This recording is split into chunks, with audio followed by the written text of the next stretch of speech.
going to call this meeting of the Hardin County Board of Education to order. If everyone will stand, we'll say the pledge of allegiance. I pledge allegiance to the flag of the United States of America and to the republic for which it stands, one nation, under God, indivisible, with liberty and justice for all. Thank you. Thank you to the brave souls that came out on this evening. Hopefully the weather doesn't get too bad on us. Mr. Wise, can you do our board commitments? Yes, I can. Board team commitments: keep children first, listen, be prepared, be professional, demonstrate financial stewardship, represent the entire district and support district goals, and support board decisions. And we have our Thank fifth. God for the plaque on the wall. That's why I called on you. I knew it was right in front of you. So, and we have Mr. Bland with us by video this evening. So we are all here. And we're going to skip over a couple things. We are going to start with Ms. Sutton with your departmental update. You thought you had a few more minutes, didn't you? I knew there was others not coming tonight. Good evening. I'm so thankful that I have this opportunity to share with you just some updates, some things that are going on within our student services, specifically our health and family services. I'm Janay Sutton. This starts year 28, so 27 and a half years here with Hardin County Schools. A little graduate out of Western Kentucky back in 1996, and here we are in January 2024. I'm not sure where time went. But in serving as the role of Health and Family Services, there are multiple programs which I get the pleasure of coordinating with school staff, but also the unique part of this position is with the community and making our community and our schools stronger by working together with several agencies. If you will notice, the presentation that has been shared, I think Mr. Wright has also shared it with you.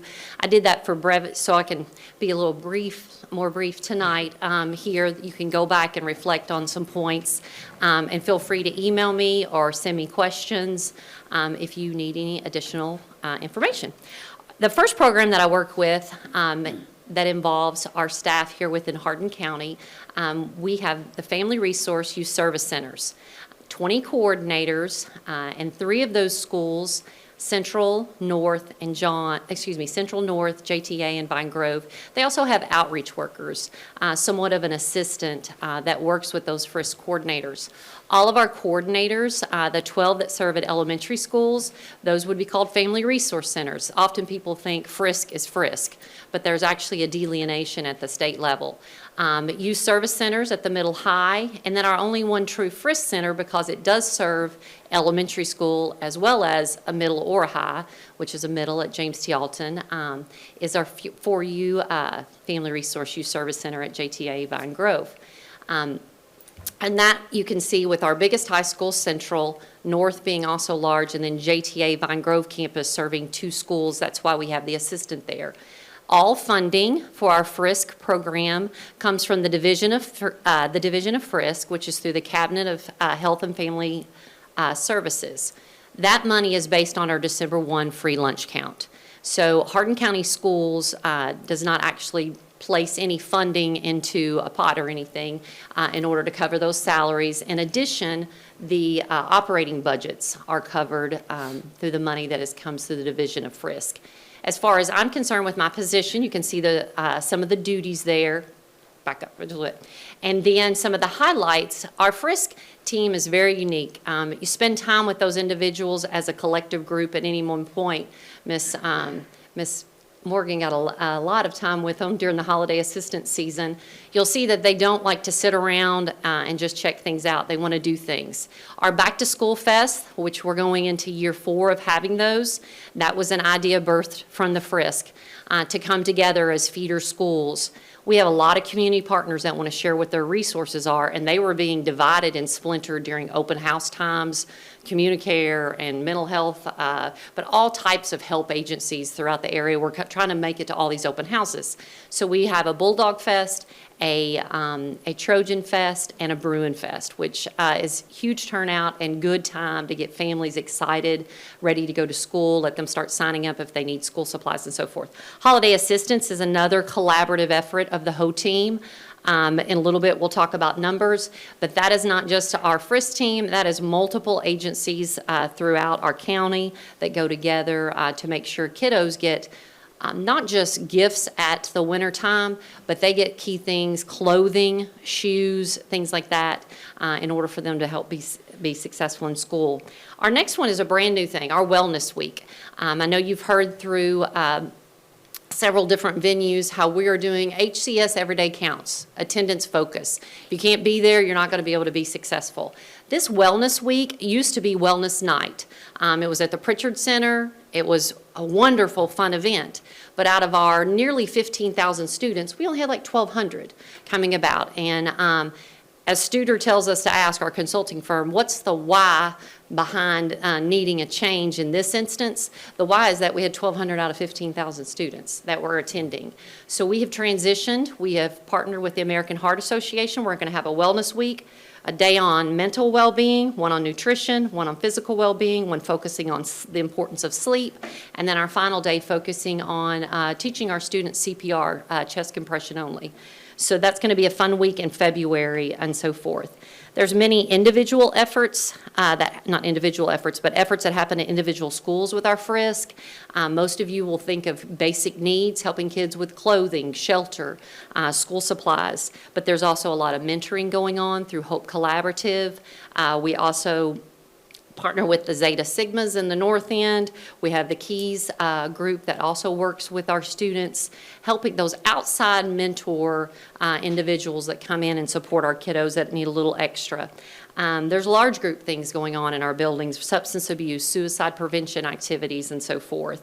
We help not just our students, but also our parents, if they need to get connected with adult ed and GED opportunities, developing their careers. We work very closely, I do work very closely with our DCBS, Child Protective Services, in those family team meetings, and hoping that we can help strengthen those families to get those kiddos with their parents if possible. So that's Family Resource. Our next one, this is just a branch off of Family Resource Youth Service Center. It came about very clearly during the pandemic as those individuals facing housing instability increased to a point where we felt like more intensive services needed to be provided. Our Family Resource Youth Service Centers already work with these families. But we have Jessica Durance, and this is a board-paid position. She has her master's in social work. She works closely with those families. Currently, there's 38 students that she's working with. One kiddo, he's 18 years old. This is a really neat story that's just happened this year. Got in a really bad physical altercation with in a single-parent home. Kid ended up doubled up, living with some friends and so forth. They completed a benefits assessment with him. He wanted to show up to school, continued to. He's found an apartment, Section 8 approved, and got in the process, completed the SNAP so he could have food stamps and so forth. And he's been living successfully, independently since November with Mr. Rance providing that support for him so he can graduate and go on to be a productive member of our community. So the one thing that Jessica, I said, Jessica, if you could share anything from the board, to the board, what it would be. And she said, they're voices in our community. And she said, we live in probably one of the most wonderful in Kentucky, if not in the United States, with Hardin County. And they support and they give. We have numerous donations. That's the funding for this program. Her salary comes board approved, but the funding, what we're helping families with, are donations. A lot of your churches, a lot of your community agencies, they have fundraisers and turn it in to us. So, but she said affordable housing. If you guys had a voice out there and I know a lot of folks are experiencing that right now, but finding affordable housing for these families to get on their feet and to stay on their feet. One of the links that I've provided there is the McKinney-Vento that goes more clearly. You don't have to click on it now, John, but if you want to learn more about the McKinney-Vento Act that supports those children that are experiencing homelessness. I'd share the pictures below. Those are not specifically our kids. That's another thing I want folks to understand with homeless. We think of it, the first pictures, it's just folks that don't have a home, period. And we do have, down on the south end of town, we have an area where folks live in tents. We had one student until we were able to get he and his parents transitioned to an area in Lexington. They were living in a tent. And then just out on the street. The next one, considered homeless, is also if you are in a shelter. Right now in our community, we do have room in the inn. That is going on. So homeless could mean without a home at all, living in a shelter. Our third and fourth picture there that's connect shows a family that's on a couch. So that means you're doubled up with somebody, a relative. And then the one in the background is living in a hotel. We do have partnerships with 3 of our local hotels that give us discounted rates. Some families get kicked out, and it's not those individuals and their items, it's just the individuals. They have nothing on their back. And we work with our Department of Transportation, Mr. Quarter, and those bus coordinators to get those kiddos picked up from those hotels so they don't miss school. Things are already going bad enough. We don't want them missing school as well. So that's our Family Stability Program that works with those experiencing housing instability. School Health Services, just some pictures of our Cumberland Family Medical Health Team. We started with them back several years ago. These positions, as you can see, we've increased from 22 to 23. EC3 has a part-time nurse at this time, and we only have one vacancy up at Radcliffe Elementary. They transitioned to a different position. In our contract with them, what our board does split the cost for are our 23 nurses. But the nurse practitioners that you'll see up there at the top, Cassie, Lindsay, and Katie, we pay 0 of their salary. But they provide services all 5 days throughout the county. And then we also have a regional RN manager, Lindsay Driscoll there at the top. That's another one. We pay none of the salaries, none of those. And then each of our nurse practitioners is scheduled to have a provider nurse that goes around with them and assists with those sick visits and so forth. And then there's a couple pictures of our school nurses. Really appreciative of them, not just what they do with our students, but also with our staff, to include not just sick visits, but they also do our trainings. Bus drivers that need emergency med training at the beginning of the year as they get hired and so forth, our CPR trainings, AED trainings and so forth. Cumberland conducts those as just part of their partnership with us. In addition to providing those school nurses, you'll see the second bullet, mental health services. We have 12 licensed therapists throughout our district from Cumberland, and in a minute we'll talk about in addition to more than that.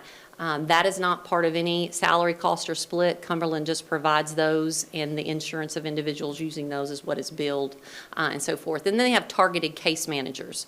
So those students that are getting school-based therapy services from Cumberland, they also have a targeted case manager that works with mom and dad, that sits down with them to talk about where we're going and where we need to be. And then again, some of the duties that I do as part of the school health services in addition to collaborating that staff. And then there's a big picture of all the staff members on one of our breast cancer days. Other school-based therapy, and that one green link, contracted agencies, if you want to click on that real quick, that just shares with you not just Cumberland Family Medical, but those are all the contracts that we maintain. I work with our Chief Operating Officer, Mr. John Stith, in order to ensure liability coverage, that they have their workman's comp in line, they have their volunteer forms and so forth to be in and working with our students. And that just shares the many opportunities that our families have. So if you got one of our families in the area that are needing help for their kiddos, this is some information that you can share with them. So that's our school-based therapy agencies in addition to Cumberland. In addition to the Family Stability Program being like a branch off of our Frisk, we have what's absolutely wonderful. Miss Morgan and Mr. Sutton had the opportunity last week to visit our South End Cradle School. It's our First Connections program that we partner with United Way that is providing some grant monies in order for us to have this. Currently, you'll see the numbers here in a minute when I get to a final page of my presentation, but currently we have 3 full-time cradle schools. You're welcome. I would encourage you, please email me. I would love to take you to the North Pod, Central, or South Pod. It's just a wonderful time. You can see Miss Morgan there reading to little Penelope. You have birth through age 5. Some of the fabulous things going on there, besides just the engaging learning opportunities, is Miss Stephanie, Miss Celeste, and Miss Tiffany. They're working with First Steps. They're working with Carlina Sharon and her early childhood department to get students referred if they need preschool services through Hardin County Schools. And it's just a wonderful opportunity for families. I know a lot of times we think, let's get the building, let's get the everything. Those of you that have been in Old East Hardin, Miss Morgan and Mr. Sutton will tell you, you could not stir a spoon in there. There's so many folks in there. It's just the atmosphere of learning and trust, relationship with families. And I can't help but think that those families that are going to become Hardin County school parents are building a strong foundation for their kiddos there. We also, through First Connections, not just Cradle School, but our outreach workers at North and Central, they work with our Teens as Parents program. Some of our kiddos choose to leave their home high school and work with the Excel program, work with West Blair through Miss Reynolds and so forth with the Excel program, but some choose to stay in their home building.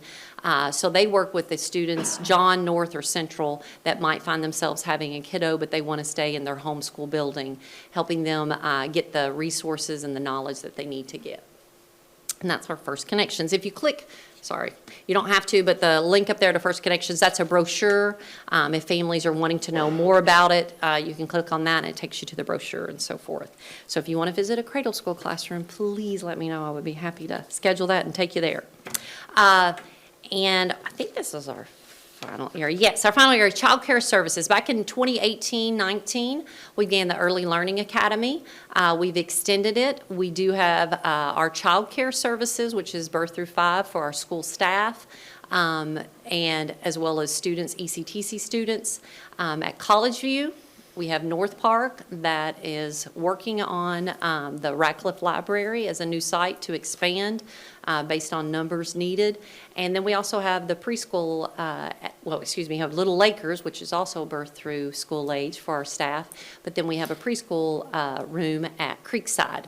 Then our school age childcare, that's every day from 2:30 to 2 to 5:30, so 3.5 hours for families that just need a little extra support for, I think it's $12 a day. Yeah, $12 a day. School-age children can stay after. They can get a snack, they can get homework help, they can get exercise, and a safe place to be as opposed to going home to an empty home. And if you'll click on that child care services real quick, there's spreadsheets up there that kind of, I'll have to give you access. Never mind. You'll be able, I'll fix that to where they can have access. You can look at its pricing, it's how many kiddos are being served at every single site and so forth that I didn't want to get into today at the meeting, but lots of folks. Other roles and responsibilities that I'm through this position of being the Director of Health and Family Services, working, as I shared earlier, the Child Protective Services with DCBS. Title IX investigator, sometimes we have situations where you have to investigate whether it's sexual harassment, discriminatory age, sex, religion. They have to have an individual to go in and ask questions. AED management, we now have 63 total AEDs. They are all the exact same AED, same company servicing them. That way, no matter what campus you're on or what's going on, if you get an AED and you've been trained by our Cumberland staff, you're all going to grab the Zoe Plus. That also talks you through and so forth. Something we've added this year is 2 AEDs per high school.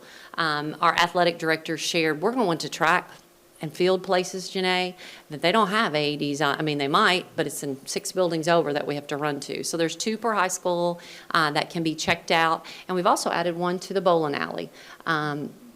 The Taylor family there has been so kind over the years, and we contract with them. So we had an AED place there for that, for all the activities that go there.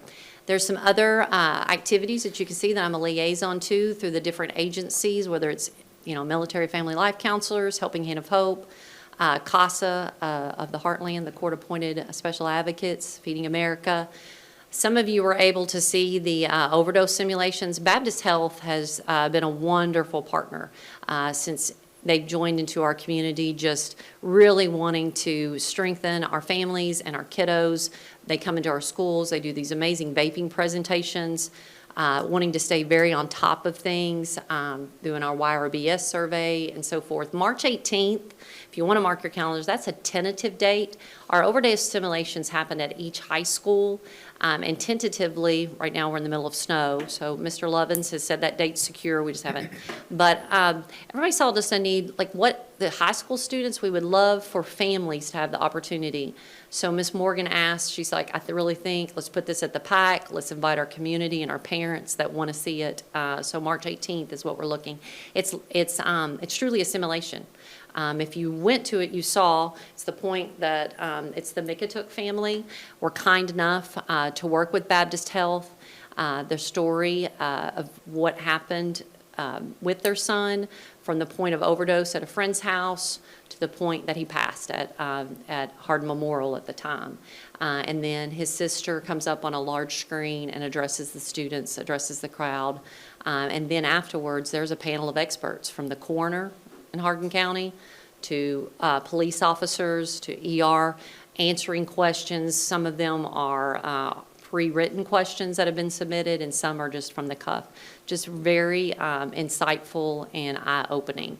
And then final, the prepare team, when we do have situations in our district where we lose a student or a staff member, Kim Atkins and myself, we work with our school psychs and our FRISC to get trained folks in there to support the staff and students, whether it's a death or it could be something, a near death, like a car accident where a student has been injured. The last page is the most exciting page, and I will not go through every number because your mind will start spinning at this time of night. But this is what happens with the programs that Hardin County Schools and the staff has created. The different folks that, like I was talking about, holiday assistance, nearly 3,000 kiddos were provided a lot of wonderful items thanks to the efforts of Hardin County Schools joining with our community. 38 students are on the caseload of Miss Jessica Durant's right now that she's working with, trying to make sure that they're in school and able to maintain consistency there. Our FRISC, that is, I'll be honest with you, our FRISC, their interventions and everything gets pulled on a state report and so forth. So I have a feeling that those numbers are not near as high as what they should be. They are very high, but could be, because a lot of them do not enter that data into Infinite Campus until it's due later in the school year. Cumberland School Nurse Services, they do turn those in monthly. We've had over 28,000 school nurse visits.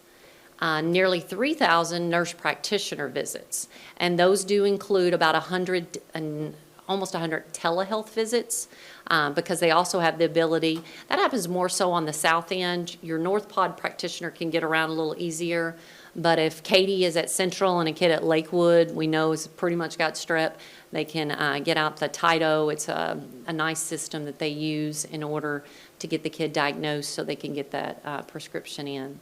Mental health services, we just met with Cumberland Family Medical and their admin team.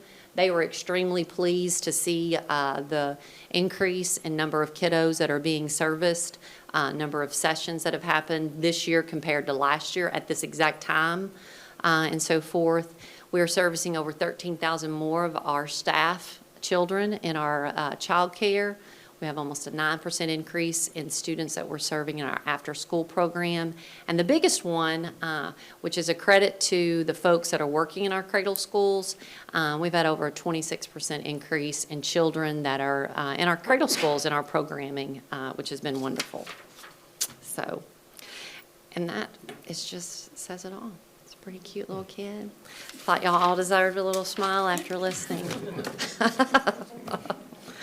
Little insight. Any questions and so forth? I encourage you to look at that presentation, click on the links that have been provided and so forth. And again, if you want to visit any of these, if you want to see a Frisk Center, I've never seen a Frisk Center. I've been serving on the board for a few years.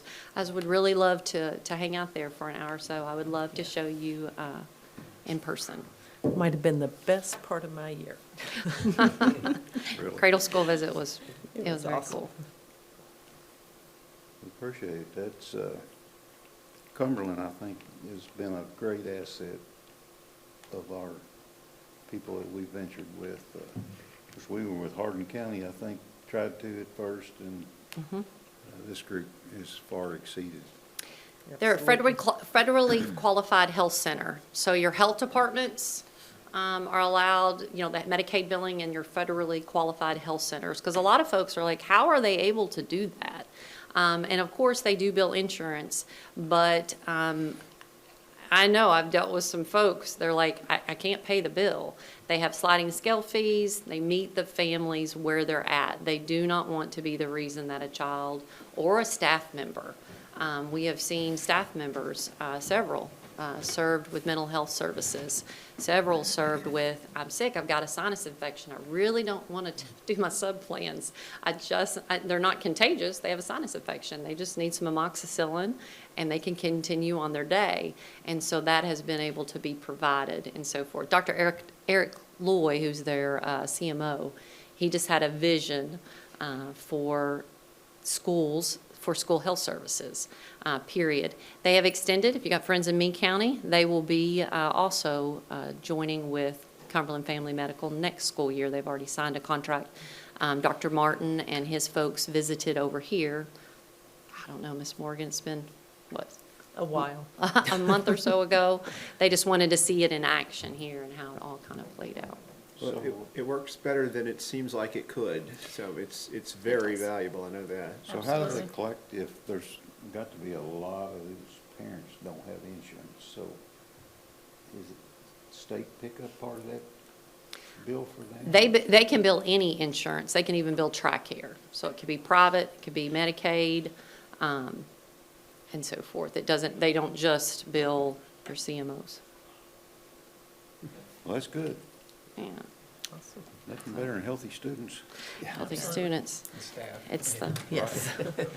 academics are important, but if you can't get them in the chair, you can't teach them. So Absolutely. HCS every day counts, right? Yes.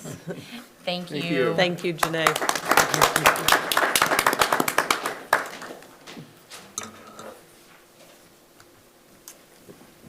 Right. Recognition of visitors, we did not have anyone sign up to speak. Construction updates, we got a brief update. This, our lunch meeting from our architect and construction manager. Things are moving along at Central, maybe a little bit slower than we would like, but they are moving. Apparently even some of our steel workers were out in this very frigid cold working, so we appreciate that, and hopefully that keeps things moving along. And we're moving into trying to phase into the second phase of that as well.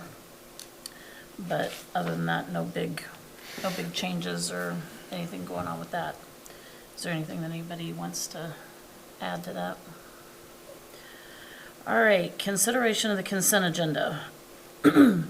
Instructional services, we're approving the creation of a district orchestra program. Very excited about that.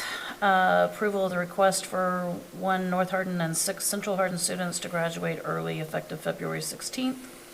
Student services, approval of Central Hardin JROTC drill team, travel to Dayton, Ohio from March 15th to 16th via commercial carrier.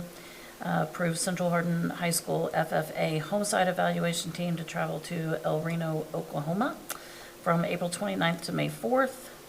And John Hardin High School senior class to travel to Gatlinburg from May 9th to the 11th, all via commercial carrier. And EC3 HOSA group to travel to Houston, Texas from June 25th through the 30th. Financial services, we received the monthly reports, orders of the treasurer, school activity fund balance reports. The draft budget, which is just that, a draft, since our legislature is currently in session, and we're gonna have to wait to see how all that plays out. Approval of the extension of the additional duty pay for employees working before school, ESS after school, and summer school from January 1 through June 30th, 24. Approval to declare transportation items and mobile units surplus for sealed bid auction. Contract with TNT Construction for the Early Learning Academy. Change orders for Central Hardin, BG1 for the Old Lincoln Trail HVAC project. Approval of a $9,000 anonymous donation to the West Hardin Middle School volleyball program. It's always nice. And approval of the SFCC Officer of Assistance for Facility Construction, and approval of school-wide fundraisers. We've got certified and classified personnel actions, SBDM minutes, PAC information, and board minutes. Is there anything anybody wants to discuss, pull out? Madam Chair, I move that we approve the consent agenda as written. I'll second. I have a motion and a second to approve the consent agenda as written. All in favor, say aye. Aye. Opposed? Opposed? Motion carries. Good. All right, so we have a few action items this evening. Election of a board chair, board vice chair, board secretary treasurer, and district finance corporation chair and secretary treasurer. You have. Madam Chair, could you all hear me? Yep. We can. Okay, I have a motion if I can make it, if y'all can hear it. I would like to nominate Don Johnson as the 2024 chair of the board. I'll second. Any other discussion? All right, I have a motion and a second. All in favor, say aye. Aye. Opposed? Motion carries. And thank you all for another year of trust with that. Moving on to vice chair. Move to elect Ben Segal, vice chair. I'll second. I have a motion and a second for Ben Segal to be vice chair. All in favor, say aye. Aye. Opposed? And the pay stays the same. Seems fair. Sorry about that. I didn't get that in the motion. All right, Thank I you. think we said aye. Opposed? Motion carries. And moving on to secretary treasurer of the board, which is Madam Ms. Chair, I would move to affirm our superintendent, Teresa Morgan, as the 2024 secretary treasurer of Hardin County Board of Education. Second. I have a motion and a second. All in favor, say aye. Aye. Opposed? Motion carries. And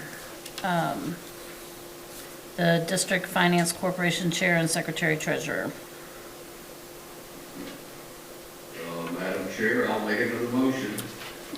I would move to affirm the Hardin County School Board Chair, Don Johnson, as the chairperson, and Superintendent Teresa Morgan as the Secretary Treasurer for the Hardin County District Finance Corporation. I'll second. I have a motion and a second. All in favor say aye. Aye. Opposed? Motion carries. And the last action item is to approve the remaining 2024 board meeting dates, times, and locations for the regular meetings. Still looking at keeping that on the third Thursday of every month and rotating around our schools as usual. Move to accept. Second? I have a motion and a second. All in favor say aye. Aye. Opposed? Motion carries. All right. Those are our action items. I don't believe we have any new business. Ma'am. Superintendent's report. Excellent. This is Board Appreciation Month, and while we celebrate our board members in January, I will let you know, especially with the growth in Hardin County, our board members have been extremely busy in preparing and planning for this, attending meetings, looking for potential sites to build schools for the expansions that we know that we are going to see. Randy Poe came to our district over a year ago and said at one point the district that he came from had over 300 mobile units. With the planning from our board, we're hoping not to have units in our district. But while they are here on camera once a month, they work endlessly to support the school district. So we appreciate the principals and directors who came out tonight to say thank you. And just me personally, thank you. I saw LaRue County said they had the best board in the state, and I was like, no. We appreciate, because each person at this table brings a different gift, and Mr. Bland at home, all of them have a unique perspective, and we greatly appreciate that. So thank you all. We have cake, we have punch. We have an appreciation gift, and so that you don't have to open your bags, that's what it is. And it does have a logo on the back. So if you don't want to be noticed, I wouldn't take that chair. So, but, and then we also have some cards from our students, and then some cups from one of our vendors. So just, again, want to say thank you all. So that's all I have, Madam Chair. Awesome. Well, thank you all very much. Thank you. Appreciate that. Thank you. I'll take Steve since he's not here, okay? You need two, Charlie? I got two. We'll try and hold it for you, Steve. I don't know.